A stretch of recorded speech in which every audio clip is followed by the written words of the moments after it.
ఈ 2026 ధనుస్సు రాశి వాళ్ళకి ఎలా ఉంది సార్? ధనుర్రాశిలో పుట్టిన వాళ్ళు నార్మల్గా చూసారంటే చాలా స్ట్రైట్ ఫార్వర్డ్గా ఉండాలి, ఏ ఒక విషయమైనా న్యాయంగా చేయాలి, అధర్మం వైకే మనం వెళ్ళకూడదు అన్నట్టుగా చాలా ఎప్పుడు పుట్టినప్పటి నుంచి అలానే ఉంటారు. 2026 అని చెప్తే మెయిన్గా గురు యొక్క దృష్టి 2026 జూన్ దాకా ఉంది.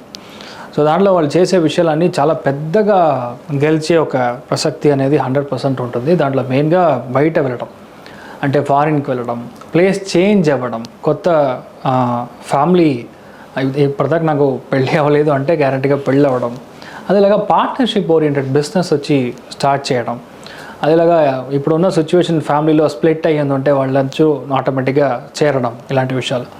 మెయిన్గా ఏంటంటే 3వ స్థానంలో పోయి గురువు కూర్చున్నాడు, త్రికోణంలో వచ్చి కాలపురుషునికి 3వ స్థానం, ధనుసు నుంచి చూసినప్పుడు 7వ స్థానం, దాని త్రికోణంలో రాహు ఉన్నప్పుడు ఆటోమేటిక్గా ఇంట్లో అన్నతమ్ముల్లో ఉన్న గొడవ పెద్దగా అవుతూ ఉంటుంది జూన్ దాకా. జూన్ తర్వాతనే అది నార్మల్గా ఓకే అయ్యే సిచ్యువేషన్. మెయిన్గా జూన్ తర్వాత ధనుసు రాశిలో పుట్టిన వాళ్ళు ఆ ఇంట్లో మదర్ యొక్క హెల్త్ చాలా జాగ్రత్తగా చూసుకోవాలి. అదేలాగా అమ్మమ్మ, నాన్నమ్మ, పెద్దమ్మ ఇలా ఎవరున్నారో వాళ్ళ హెల్త్ జాగ్రత్తగా చూసుకోవాలి.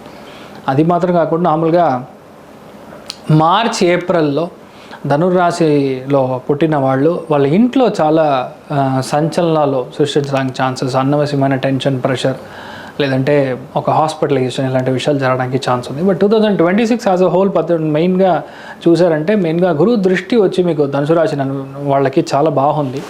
సో గురువు దృష్టి ఉందంటేనే చాలా మంచి విషయాలు జరుగుతుంది. దాంట్లో మెయిన్గా బయటికి వెళ్ళడం మాత్రం కాదు, ఇంట్లో పిల్లలు పుట్టడం, ఏదో ఒక సిచ్యువేషన్లో అప్పుల్లో లాక్ అయి ఉన్నాను, అప్పులు పాలై ఉన్నానంటే అప్పుల నుంచి మీరు బయటికి రావడానికి ఛాన్స్ ఉంది.